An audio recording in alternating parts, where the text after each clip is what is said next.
अक्सर मुस्लिम लीग नून की नायब सदर मरियम नवाज जब लंदन एयरपोर्ट पर पहुंची तो एयरपोर्ट पर पाकिस्तानी अवाम यानी बरतानिया में रहने वाले तारकीन वतन जो पाकिस्तानी थे वो दो हिस्सों में तकसीम हुए। नाज़रीन, इससे पहले हमने देखा कि मरियम औरंगज़ेब जब लंदन गई तो बाकायदा एक ग्रामोफोन लेकर उनका पीछा किया गया। बरतानिया एक ऐसा मुल्क है जो एशियाई मुल्कों के हवाले से ख़ास तौर पर बैनुल-अक़वामी सियासत में बहुत अहमियत रखता है।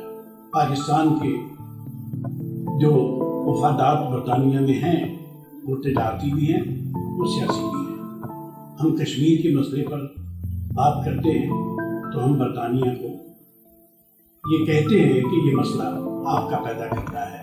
अस्सलाम वालेकुम नाज़रीन, रेडियो टीवी की नशियात के प्रोग्राम कॉफ़ी हाउस में मैं सिद्दीक नज़र हाज़िर हूँ।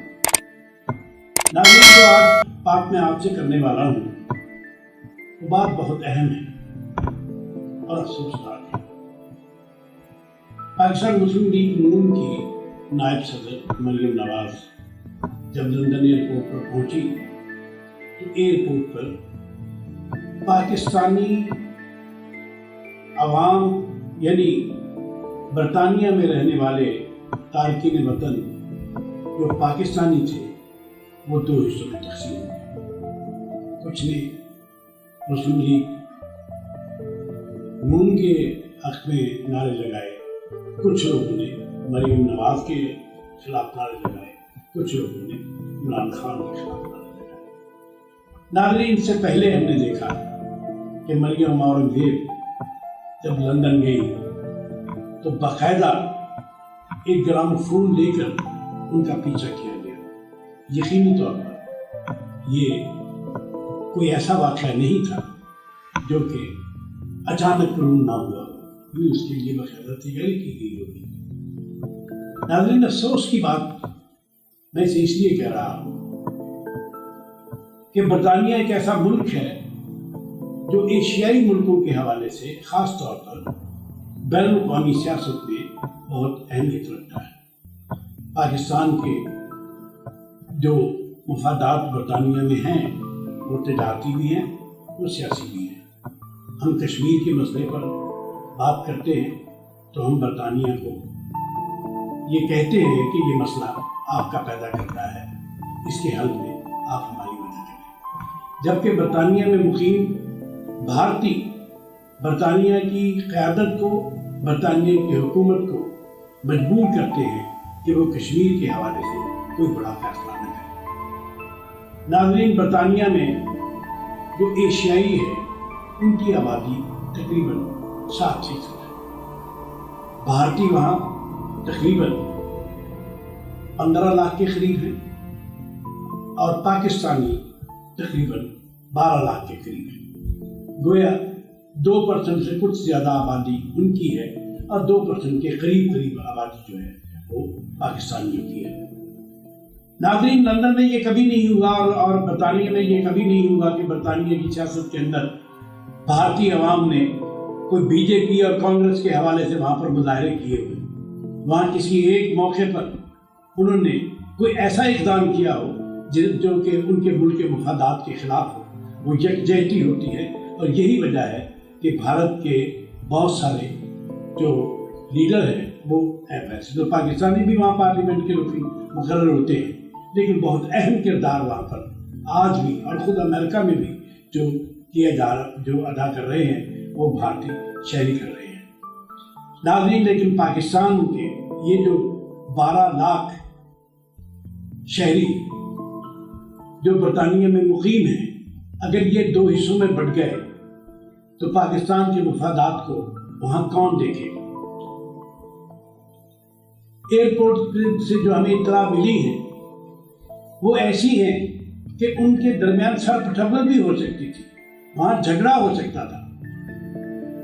और इस सारी सूरत हाल को देखते हुए हेथ्रो एयरपोर्ट की इंतजामिया ने पुलिस को तलब किया, पुलिस वहाँ पहुँची और बहुत मुश्किल से ये मामला जो है یہ رفع دفع کیے گئے۔ اور اب ہمیں یہ اطلاع ہے کہ اتوار کے روز ایوان فیلڈ فلیٹ جو ہیں ان کے سامنے پی ٹی آئی ایک مظاہرے کا اہتمام کر رہی ہے۔ وہاں پر پی ٹی آئی کے لوگ پہنچے ہوئے ہیں اور وہ میاں نواز شریف کے خلاف اور مریم نواز کے خلاف ایک بہت بڑے احتجاج کا پروگرام بنا رہے ہیں۔ ناظرین، احتجاج ہر ایک کا حق ہے۔ جمہوری ملکوں میں اور جمہوری جماعتیں جمہوری ملکوں میں احتجاج کرتی ہیں اور یہ ان کا آئینی اور بنیادی حق ہے، لیکن کسی جماعت کو یہ اجازت نہیں دی جا سکتی کہ وہ کسی غیر ملک میں پاکستانی عوام کو دو حصوں میں بانٹ دے، پاکستان کے عوام میں تضاد پیدا کر دے۔ وہ نصف صدی سے جو خاندان برطانیہ میں رہ رہے ہیں، پاکستانی خاندان جو ایک دوسرے کے ساتھ شیر و شکر تھے، وہ محض عمران خان، مریم نواز اور نواز شریف کی صورت میں ایک دوسرے کے ساتھ دشمنی محسوس کرنے لگے۔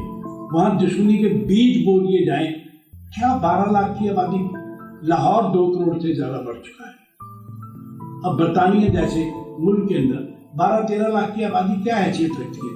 لیکن اس کے باوجود برطانیہ میں بے شمار لوگ ہیں، عرب بھی ہیں، بنگلہ دیشی بھی ہیں، وہاں سری لنکا کی بہت بڑی آبادی ہے، وہاں اور ایشین وہاں آباد ہیں، لیکن جو بنیادی کردار وہاں پر سماجی اور سیاسی جو کردار ادا کیا جا رہا ہے، بلکہ میں یہ کہنا چاہتا ہوں کہ برطانیہ کی سیاست، برطانیہ کی معیشت اور برطانیہ کے سماجی ماحول میں جو اس وقت بڑھ چڑھ کے جو حصہ لیا جا رہا ہے، جو 2 ملک سب سے زیادہ وہاں پر جدوجہد کر رہے ہیں کہ کون اپنے ملک کے مفادات کا بہتر تحفظ کر سکتا ہے، وہ یقینی طور پر بھارت اور پاکستان ہے۔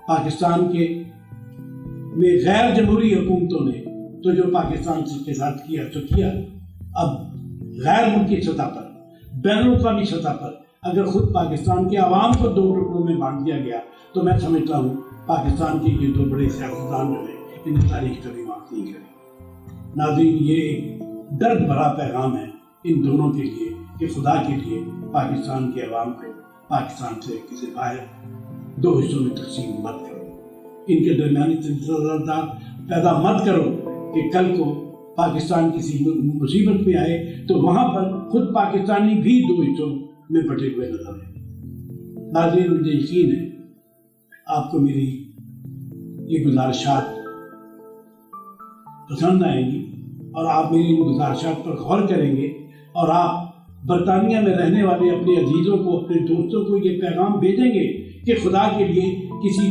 2 افراد کے لیے یا کسی 2 سیاسی جماعتوں کے لیے پاکستان کے مفادات کو زخم پہنچانے کے لیے جو ایک سازش چل نکلی، میں اب اسے سازش کہتا ہوں، جو سازش چل نکلی ہے اس کو آپ کامیاب نہیں ہوں گے۔ ناظرین، لیڈر ٹی وی کے نشریات کے ساتھ جڑے رہیے اور پاکستان کے مفادات کے لیے یکمشت، پاکستان کے مفادات کے لیے متحد رہیے۔ شکریہ۔